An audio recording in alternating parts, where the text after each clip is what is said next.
Olá família, graça e paz, abençoados, graça eterna. Sejam todos bem-vindos a mais uma reflexão da graça de Deus. E o tema é este: onde estiverem dois ou três reunidos em meu nome, eu me faço ou eu estarei presente. Disse Jesus de Nazaré.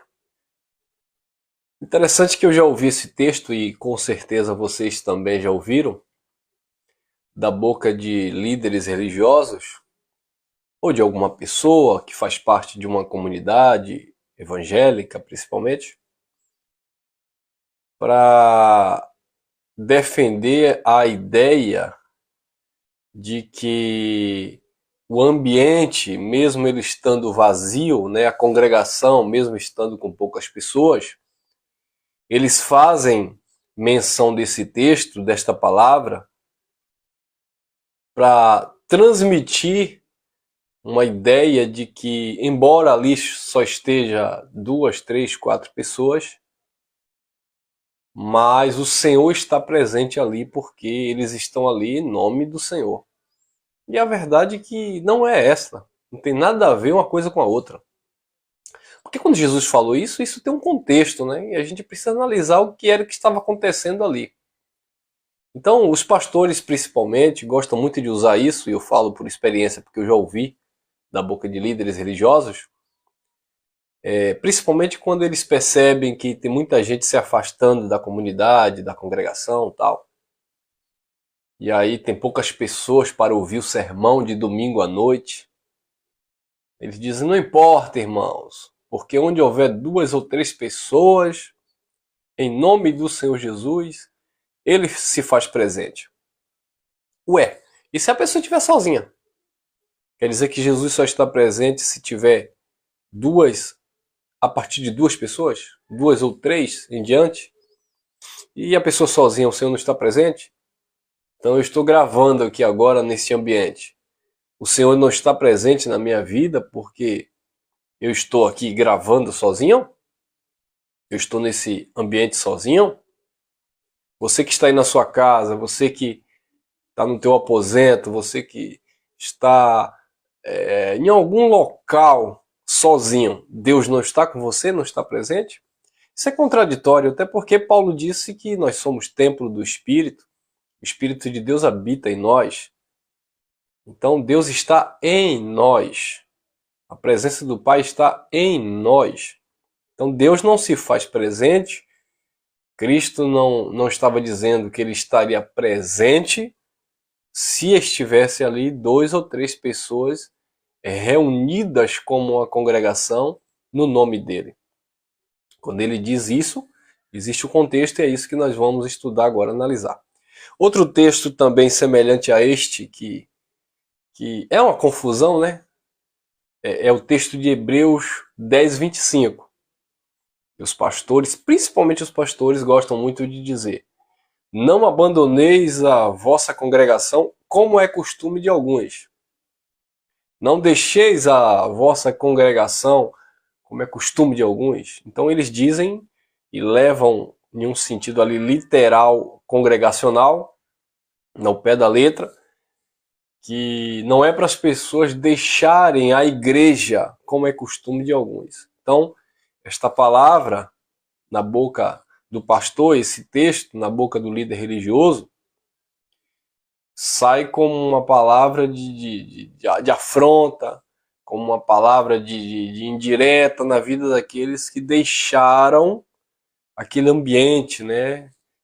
Aquela reunião que eles faziam, que eles participavam. Então, o pastor gosta de falar isso. Vocês desviados, vocês são desigrejados. Então, por exemplo, nós que pregamos o evangelho da graça, que entendemos que a nossa reunião física, ela é necessário para algumas pessoas, né? Tem gente que não acha necessário, então tudo bem. Mas tem gente que acha necessário. Tem gente que gosta, se sente bem, né? Se alegra. Ela é necessário para trazer uma satisfação.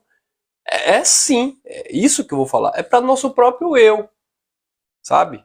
Me faz bem estar reunido como igreja, como me faz bem em uma praia com alguns amigos, jogar um futebol, bater um papo, ir no cinema. Isso não te faz bem? Então, a reunião como igreja me faz muito melhor, porque a gente está ali tratando das coisas do evangelho, louvando, né, se alegrando com os irmãos. Então, isso nos faz bem, me faz bem e faz bem a muitos irmãos, e é por isso que nós nos reunimos como igreja. Mas é uma necessidade espiritual? Claro que não, é uma necessidade emocional. Uma vez que nós vínhamos de um ambiente, nós tínhamos as nossas reuniões no sistema religioso e deixamos, porque o errado não é a reunião em si, abençoado. A reunião, a unidade de pessoas, isso é legal, né? Dependendo do que eles estão se propondo a fazer, é legal. Então a gente não condena a reunião na igreja X, na igreja Y. Não tem nada a ver uma coisa com a outra. Ah, mas aquela reunião ali tem reunião de domingo a domingo. É problema deles e daqueles que se reúnem naquele lugar. Se eles gostam de se reunir de domingo a domingo, o que que tem? Tá? A gente não vê também, por exemplo, eu moro aqui próximo à minha casa, tem uma igreja evangélica e tem um barzinho, né? E eu percebo, e eu dou aula aqui, tem uma academia de boxe aqui, quando eu estou dando aula eu percebo que naquele barzinho existem pessoas que estão ali todos os dias. Todos os dias. Ué, aquela pessoa está ali por quê? Porque ela gosta de estar ali. Todos os dias aquela pessoa está ali tomando uma cerveja, batendo um papo com um amigo, etc. Por quê? Porque ela gosta de estar ali. Todos os dias eu vejo as pessoas que vêm frequentar a igreja que está do lado do bar. Todos os dias. Ou dias de reuniões que eles têm, né? Praticamente a semana toda. E por que as pessoas vêm? Porque gosta, se sentem bem. Então a questão não é onde você está. Se você está no bar, na praia, no cinema, né? Ou na igreja evangélica, ou na igreja católica, seja lá onde queira, você é livre. Então nós também, em graça, somos livres. Se eu quero me reunir em graça, se eu quero assistir uma live aqui, se eu quero estar alinhado a esta palavra, eu sou livre para isso. Se eu gosto de estar com pessoas que falam a mesma linguagem, eu sou livre. Não quero, eu sou livre também. Então, é uma necessidade emocional, sabe? Não é uma questão espiritual. E se tratando da nossa fé, é claro que quando a gente tem prazer nas coisas de Deus, a gente se sente bem, a gente se sente, né, motivado.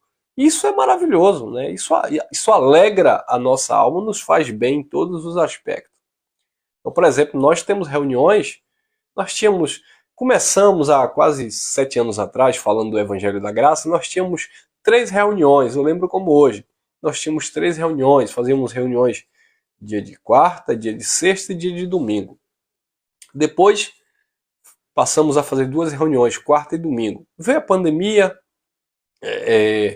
afastamento, né, das pessoas, e a gente tirou a reunião de quarta-feira, fazemos reuniões apenas aos domingos. E eu não pretendo fazer mais reuniões, até porque não tem necessidade, porque a gente já tem aqui um trabalho no YouTube todos os dias, e aqui você vem na plataforma e se alimenta a hora que você quiser da palavra de Deus. Então as nossas reuniões acontecem aos domingos, tá, abençoado? Então as pessoas vão nas nossas reuniões, tem pessoas que visitam as nossas reuniões uma vez ou outra, tem pessoas que frequentam, né, com mais, digamos assim, são mais frequentes, né, desculpa a redundância, as nossas reuniões, mas a gente sempre pregou sobre isso. É a liberdade ali de espírito, vai quem quer, quando quer, até porque não é obrigado, porque entendemos e pregamos, ensinamos que Deus não habita em templo feito por mão de homens. Alguém pode dizer, irmão, mas se você prega isso, então as pessoas vão fazer o quê? É justamente o que eu acabei de falar. As pessoas vão lá para ter uma comunhão com o irmão, ver o irmão, dar um abraço no irmão, pegar na mão do irmão, desenvolver novas amizades, manter um vínculo de amizade, né? Que não é visto, não é lembrado. Às vezes a gente deixa de manter um vínculo de amizade porque não tem muito contato, não está ali muito se falando em todo o tempo. Então a gente faz isso porque a gente quer estar junto, a gente quer ter essa comunhão. Então, o sistema religioso, eles usam esses textos que eu falei, principalmente o de Hebreus 10, 25, para dizer que as pessoas estão deixando a igreja. Não vos deixeis de congregar, como é costume de alguns. Mas no contexto que o apóstolo, nós acreditamos que foi Paulo, falava aos hebreus, deixar de congregar ali não era deixar de ir em um ambiente, em um local específico. Paulo estava falando ali para eles não deixarem de congregar, de estarem em torno da palavra de Deus, para eles não deixarem de manter aquela comunhão, aquele vínculo entre irmãos e principalmente com o Evangelho de Cristo Jesus. Esse era o sentido de não deixar de congregar, como é costume de alguns. Eu posso entender, nós podemos entender perfeitamente que o que Paulo estava dizendo, na verdade, era alertando o povo a não se apostatar da fé, abandonar a fé. Olha, não abandone a fé, não deixe de congregar em torno desta fé, de estarem unidos em prol deste propósito, né? Era nesse sentido. Até porque eles estavam ali esperando a consumação dos séculos, o julgamento sobre Israel, né? Então eles estavam esperando ali de fato a queda do templo, tudo aquilo que havia sido prometido dentro da palavra, e eles esperavam dentro daquela geração, tá? Então, esta era a orientação do apóstolo, não deixar de congregar, não perder aquela comunhão que eles tinham, como está escrito lá em Atos capítulo 4, que todos os dias, no partir do pão, a igreja estava em comunhão, sabe? Compartilhando ali uns com os outros, e não havia entre eles necessitado, porque todos tinham de igual modo. Era esta a questão, não deixar de congregar, não deixar de congregar. É para que não houvesse pessoas que estavam ali já se desertando daquilo, já estavam se afastando daquela comunhão. Era nesse sentido, não era em um templo, em um local físico. Era em prol daquele objetivo. E mesma coisa é essa quando Jesus disse: onde houver 2 ou 3 reunidos em meu nome, eu estarei presente. Então os pastores usam esses dois textos, fora do contexto, claro, fora do entendimento. Para dizer que as pessoas estão se desviando da igreja evangélica, da congregação. E o outro para dizer que mesmo se as pessoas se desviaram, mas tem ali 2 ou 3, o importante é que Jesus está presente, né? É mais ou menos assim. Nós tínhamos aqui 20, 30, 40 irmãos. Metade foi embora. Não importa, meus irmãos. Onde houver 2 ou 3, Jesus está presente. Não importa quem foi, não importa quem está se desviando. O importante é que Jesus está presente, porque 2 ou 3 estão aqui reunidos em seu nome. Mas não era isso. Olha o que o texto diz. Ó. A questão aqui se tratava de perdão, de unidade, de amor, sabe? De acolhimento, né? Mateus capítulo 18, versículo 15 até o versículo 22. Diz assim: ora, se teu irmão pecar contra ti, vai e repreende-o entre ti e ele. Se te ouvir, ganhaste o teu irmão. Você ganhou o teu irmão, né? 16. Mas se não te ouvir, leva ainda contigo 2 ou 3, porque por boca de 2 ou 3 testemunha, toda a palavra será confirmada. Então preste atenção. Você já entendeu aqui, né? Isso aqui era dentro de um cumprimento da lei, e dentro do cumprimento da lei, Jesus de Nazaré ministrando ali, ele disse: se o teu irmão pecar contra ti, vá, chama atenção, repreende, conversa com ele, para ver se ele vai te ouvir, para ver se vocês vão se acertar. Entre você e ele. Vá no particular, no PV. Antes de você sair espalhando que brigou com fulano, com Beltrano, não, vá lá, converse com ele. Houve um mal entendido, alguém falou alguma coisa de vocês, tentaram jogar um contra o outro, houve um mal-estar entre vocês, chame essa pessoa, converse com ele, repreende esse irmão. Se o teu irmão te ouvir, você ganhou o teu irmão. Aí o 16 diz assim: mas, Mateus 18, agora 16. Mas se não te ouvir, leva ainda contigo 2, ou dois, para que pela boca de duas ou três testemunhas, toda palavra seja confirmada. Pegou aí? Então, se ele não te ouvir sozinho, se ele não quer conta com você, vá contigo um ou dois, para que pela boca de duas ou três testemunhas toda palavra seja confirmada. Ó, pela boca de duas ou três testemunhas. Então, onde houver duas ou três pessoas em nome do Senhor Jesus, reunido ali em nome do Senhor Jesus, ele estava presente.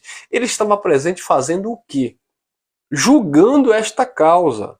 Ou seja, o Senhor estava testemunhando por boca de duas ou três pessoas. Então é este versículo 16 que vai explicar o versículo 19. O versículo 16 vai explicar o versículo 19. Porque por boca de duas ou três testemunhas, toda palavra será confirmada. Então, conversou com alguém, pediu perdão, repreendeu, aquela pessoa não quis conta com você, não quis te ouvir, vai lá, chama outra pessoa, chama duas pessoas, porque por boca de duas ou três testemunhas, viu aí? Toda palavra será confirmada, haverá ali um testemunho, né? Então, era isso que Jesus estava dizendo. Eu estarei julgando aquela causa porque há testemunho ali. Houve ali uma tentativa de reconciliação. Houve ali uma tentativa de acordo, de acerto, de perdão. É isso que Jesus estava falando. Não tem nada a ver com congregar, gente. Com estar na igreja e sair da igreja, e tem dois na igreja, glória a Deus, aleluia, tem três na igreja batendo pandeiro, e aí Jesus está ali. Não é isso, tá? 17. E se não escutar, dizei-o à igreja, e vai e comunica a toda a comunidade, a igreja local ali, que era isso que Jesus estava falando, toda a comunidade. E se também não escutar a igreja, quer dizer, ele não escutou aquela pessoa que foi repreender, ele não escutou duas ou três testemunhas que estavam com aquela pessoa, o irmão levou a situação à comunidade da igreja, ele também não ouviu a igreja, não ouviu o conselho, né, da igreja, não ouviu digamos assim, o veredito, a conversa, as perguntas da igreja. Aí Jesus diz assim: considera, pois, como um gentio um publicano. Alguém que não quer reconciliação, alguém que não quer perdoar e não quer perdão, alguém que não quer conta, sabe? Era esse o sentido. Lembra do apóstolo Paulo, quando fala lá em 1 Coríntios, capítulo 5, quando Paulo disse assim: eu ouço que há fornicação entre vós, que nem entre os gentios há. Alguém que abusa da mulher do próprio pai. Um jovem que mantinha relação sexual com a mulher do próprio pai. Aí Paulo pergunta à igreja: vocês não têm vergonha, não? Vocês não têm credibilidade? Vocês não têm moral, não? Para expulsar essa pessoa daqui da comunidade? Como é que vocês aceitam isso? Como é que vocês abraçam essa causa? Esta confusão no meio de vocês? Então o que é que Paulo estava dizendo ali? Que a igreja tinha poder para julgar aquela prática. A igreja tinha autoridade de Cristo, né? Os irmãos ali que estavam em comunhão tinham autoridade de Cristo para dizer: não, que negócio é esse? Então, hoje a gente falar isso em graça parece contraditório na vida de algumas pessoas pelo seguinte: imagine que nós temos um grupo aqui que se reúne aqui em Lauro de Freitas, um exemplo que eu vou dar. Me perdoe aí, e para os críticos eu não estou nem aí, eu estou falando para aqueles que entendem, que têm olhos iluminados e se posiciona e entende o meu posicionamento, tá? Se não concorda também, tudo bem, você é livre. Mas imagine que eu estou responsável aqui por reunir algumas pessoas, aqui na nossa reunião local, os domingos. Aí nós reunimos aqui 20, 30, 40 pessoas. Agora imagine que eu estou ali como responsável e eu vejo alguém do nosso meio, preste muita atenção no que eu vou falar, alguém no nosso meio birrento, encrenqueiro, procura confusão com outros irmãos, sabe? Semeia discórdia, fofoqueiro, cria contenda ali nos bastidores. Você acha que eu devo me encalar? Como alguém que se responsabiliza, está responsável por um grupo que se reúne? Que ordem teríamos em um ambiente onde você chega, faz o que quer, porque afinal de contas estamos na graça? Por exemplo, nós na nossa reunião, tem um rapaz que ele bebe, não da reunião, mas todo domingo, a maioria das vezes, ele passa lá para tomar um café. É uma pessoa que tem problema com alcoolismo. E a gente acolhe, a gente abraça. E aí, rapaz, deixa esse negócio tá te acabando. O camarada vem pra cá me abraçar, me beijar, já fedendo a cachaça. Todo domingo ele bate cartão lá na nossa reunião, só para tomar café. Aí ele ouve a mensagem um pouquinho, depois ele cai fora. Mas os irmãos já sabem, quando ele chega, na hora do café, prepara lá um cafezinho para ele. Mas a gente percebeu que ele já estava tão aviciado que ele já chegava da rua, a reunião estava acontecendo, a gente estava louvando, falando da palavra, ele já chegava da rua e já ia diretamente na mesa, pegar pão, pegar iogurte, pegar suco. E aí eu falei com os irmãos que estão ali orientando, não deixa mais não. Porque a gente não pode permitir isso. A pessoa vem da rua com a mão suja, né, vai pegar ali num alimento que depois os irmãos vão estar comendo. Aí os irmãos agora já sabem. Quando ele chega, espera um pouquinho, daqui a pouco a gente vai servir o café. Ou, o que é que você quer?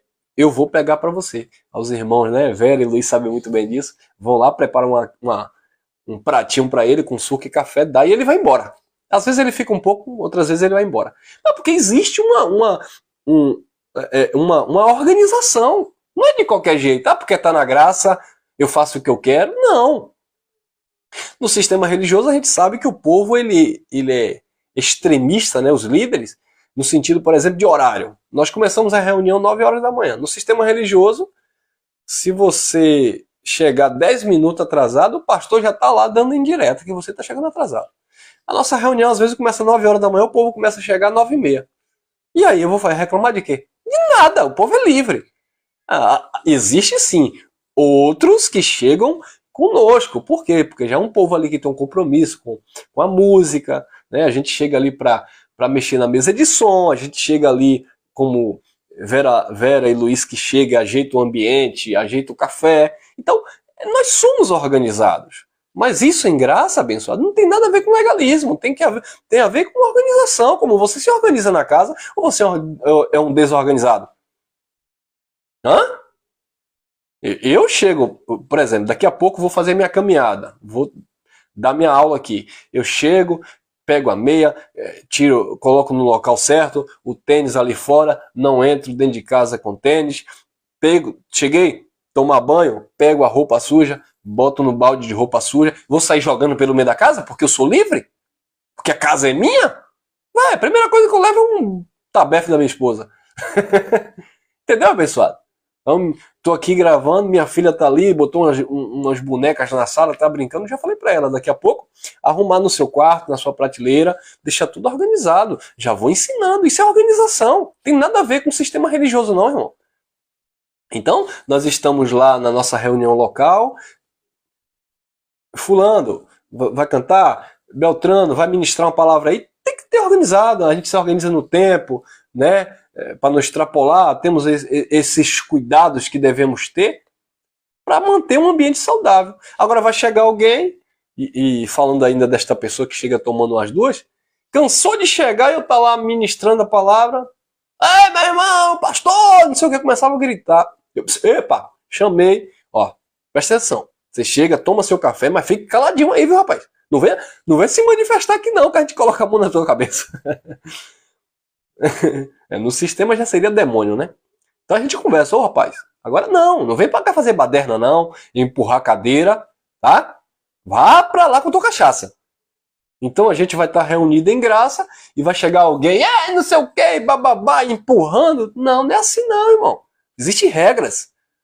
Tá bom, abençoado? Tem que ter comportamento. Se as pessoas não aprendem a serem educadas em suas casas, mas em outro lugar vai ter que aprender. Você vai entrar em um fórum de qualquer jeito, sem camisa, né? Falando alto, você vai entrar numa fila de banco, gritando, celular nas alturas. Outro dia eu tava em algum lugar, meu Deus, acho que foi num shopping, se eu não me engano, Se não me falha a memória, foi em algum local, um setor que tinha muitas pessoas. E não, foi uma fila. Eu estava em uma fila, estava em uma clínica, e de repente a mulher colocou o áudio lá, parecendo que a líder dela estava falando com ela, a líder espiritual, a pastora, mais uma conversa, e o povo olhava assim, meu Deus do céu. E ela dizendo que avisou que Jesus ia apertar, que Jesus ia matar, que ia fazer não sei o que. Meu Deus do céu, o que é isso, gente? As pessoas não têm modo, não têm educação. Entendeu, abençoados? Então, nesse sentido, a gente tem que se organizar. Então, Paulo disse, vocês na igreja não julgam essa causa, não? Mesma coisa eu souber que tem alguém ali na nossa comunidade, na nossa reunião, que está aprontando. Ah, mas você não tem nada a ver com a vida dele. Eu não tenho nada a ver com a vida dele desde quando ele vive a vida dele para lá. Mas a partir do momento que ele faz parte ali da nossa comunidade, que ele se reúne ali conosco, sabe? E eu sei que ele está andando em coisa errada, para expor até o nosso grupo em perigo, a gente vai ter que conversar. Imagina que eu vou estar acolhendo alguém na nossa reunião, a gente acolhe todo mundo, em amor. Mas eu vou estar acolhendo alguém ali na nossa reunião que está envolvido com questão de criminalidade, marginalidade, e aí eu vou expor os meus irmãos que estão ali? De jeito nenhum, meus amados. Eu lembro como hoje, algumas pessoas aqui podem assistir essa mensagem, né, e vai lembrar disso. Nós estávamos reunidos aqui num bairro chamado Parque São Paulo, aqui em Lauro de Freitas, na Itinga, e estávamos ali em um número pequeno de pessoas, e de repente entrou um jovem, sentou, ficou me observando. Quando a gente terminou a mensagem, ele veio, me chamou, e tínhamos ali uns irmãos, ele levantou a camisa, me mostrou o corpo todo retalhado, de faca, marca de tiro, etc. E ele disse que ele estava fugido de uma máfia tal, estava fugindo, né, melhor dizendo, desta máfia. O povo queria matar ele, e ele queria dinheiro para viajar, e ele queria uma ajuda tal. E entre linhas, ele não estava pedindo ajuda, mas ele estava meio que me ameaçando as irmãs, os irmãos que estavam ali. Ah, porque eu fiz parte disso e aquilo, eu fui do Rio de Janeiro, daquele grupo lá, né, daquele comando, e agora eu estou aqui na Bahia, mas estão atrás de mim. E aí ele me olhava assim, de baixo em cima, e me levantava a camisa, mostrava os furos de bala. Eu falei, ó, primeiramente, guarde aí se cobre aí com sua camisa. Eu não quero ver isso. Você quer o quê? E aí eu pedi aos irmãos que dessem licença, pedi às irmãs que saíssem, principalmente logo as mulheres. Mandei todo mundo sair. Minha esposa ficou com medo, queria ficar comigo. Eu falei, não, vai lá para fora. Eu tava ligado, eu fiquei bem próximo a ele aqui. Eu falei, aqui qualquer coisa a gente resolve. Mas eu não ia expor a minha esposa e os meus irmãos ao perigo. Eu não sabia quem era aquela pessoa, e de fato, uma pessoa toda metralhada, né? Toda marcada de bala, de corte, sei lá o quê. Eu olhei nos olhos dele e digo, ah, veja bem, eu não tenho condição de lhe ajudar. Eu não tenho condição de ajudar. Você está vendo a nossa comunidade aqui? E outra coisa, não venha para cá com negócio de ameaça, não. Se eu quiser te ajudar, se eu puder, eu te ajudo para você sair daqui. Você... Ah, não é isso, pastor, porque eu tenho que sair fora, porque eu tenho que ir para outro bairro. Eu lembro como hoje, se eu não me engano, peguei 20 reais, dei a ele, falei, cai fora, suma daqui. Mas sem um pingo de medo, irmão. Na minha preocupação, sincera e honestamente diante de Deus, era com os irmãos, era com as irmãs, com pessoas mais velhas que estavam ali, né? E eu não ia deixar minha esposa e aquelas pessoas estarem sujeitos, né, a uma pessoa do tipo. Então, é por isso que tem que haver uma organização. É por isso que eu falo para alguns irmãos ficarem atentos, ligados, porque às vezes entra alguém bêbado, alguém perturbado e pode tentar fazer um mal a uma criança, a um adulto, a um idoso. Então a gente tem que estar ligado nisso para manter uma organização. Tá bom, abençoado? Não tem nada a ver com sistema religioso, não. Tem a ver com cuidado. Diferente lá do sistema religioso, que vocês já sabem como é as coisas, né? Então, abençoados, nós como igreja devemos julgar essas causas, esses fatos, esses acontecimentos. Então, nesse contexto aqui, Jesus estava dizendo que a causa que tinha que ser julgada ali era a causa da reconciliação, do perdão. Que se houvesse 2 ou 3 reunidos em nome dele para julgar aquela causa, ele estaria presente. 18. Em verdade vos digo que tudo que ligares na terra será ligado no céu, e tudo que desligares na terra será desligado no céu. Ou seja, se eles ligassem na terra, concordassem em prol daquela conversa, em prol daquele perdão, estava ligado no céu, estava confirmado, porque onde há amor, há paz. Onde há amor, há perfeição. O amor, disse Paulo, é o vínculo da perfeição. Então, naquele sentido, o que ligares na terra será ligado no céu. O que desligares na terra será desligado no céu. Aí os pastores pregam isso aqui para ficar pedindo coisa, pedindo dinheiro, pedindo carro, pedindo casa, pedindo casamento. Não, porque está escrito que o que ligar na terra será ligado no céu. E aí fica ligando um monte de coisa que não tem nada a ver uma coisa com a outra. E não acontece nada, aí as pessoas ficam decepcionadas. O que ligar na terra será ligado no céu, o que desligares na terra será desligado no céu, nesse sentido de concordância, de comunhão, de perdão. Porque onde há amor, onde há perdão, onde há reconciliação, há Deus. Deus está ligado nisso aí. Deus tem comunhão com isso. É por isso que quando houver 2 ou 3 reunidos, nesse contexto dizia em nome do Senhor, nós não estamos em nome de Jesus, nós estamos no Cristo ressuscitado, nós estamos em Deus, né? No próprio Espírito hoje. Então, onde há ali pessoas reunidas em prol de algo, em prol de uma comunhão, em prol do perdão, em prol da reconciliação, Deus está ali, né? Quando um casal briga, quer se separar, quando há um aconselhamento nesse sentido de conversa, de colocar as coisas no seu devido lugar, de se perdoarem, né, de se reconciliarem, Deus está ali naquele propósito, Deus quer aquela comunhão. Onde houver 2 ou 3 reunidos em meu nome, eu estarei presente nesse sentido. Disse o profeta, não andarão 2 juntos se não houver acordo. Se não há acordo, não há comunhão. Se não há comunhão, está tudo desligado. Se está ligado, tem comunhão. Se tem comunhão, Papai do Céu está presente. Quem entendeu? É nesse sentido, abençoado. E no 19, diz assim, também eu te digo que se 2 de vós concordarem na terra acerca de qualquer coisa que pedirem, isso lhes será feito. Por meu Pai que estás no céu. Ministério de Jesus. Jesus cumprindo e dizendo que faria na vida daqueles discípulos que ligassem ali. E nós sabemos que isso aqui tem todo um contexto de envio, de ide dos discípulos e tudo mais, tá? 20.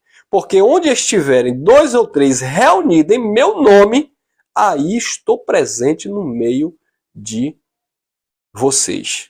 Eu vou ler só até aqui, até o versículo 20. Porque onde estiverem 2 ou 3 reunidos em meu nome, então ali eu estarei presente. Mas para vocês verem que o contexto aqui falava realmente de pecado, o de perdão, versículo 21 e 22 vai dizer o seguinte. Então Pedro, aproximando, disse, Senhor, até quantas vezes pecará o meu irmão contra mim e eu perdoarei? Até 7?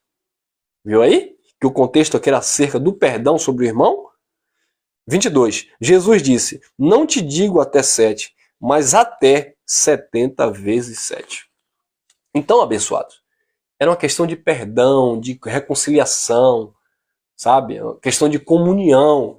Então o Senhor se faz presente quando há verdade, quando há justiça, quando há amor. É nesse sentido, tá bom? Graça e paz, graça eterna. Esta é mais uma mensagem para libertar aí as mentes, né, dos filhos de Deus nesses textos que eles usam fora do contexto e dá uma ideia que não tem nada a ver com aquilo realmente que o texto está dizendo, tá bom? Até o próximo encontro. Fui.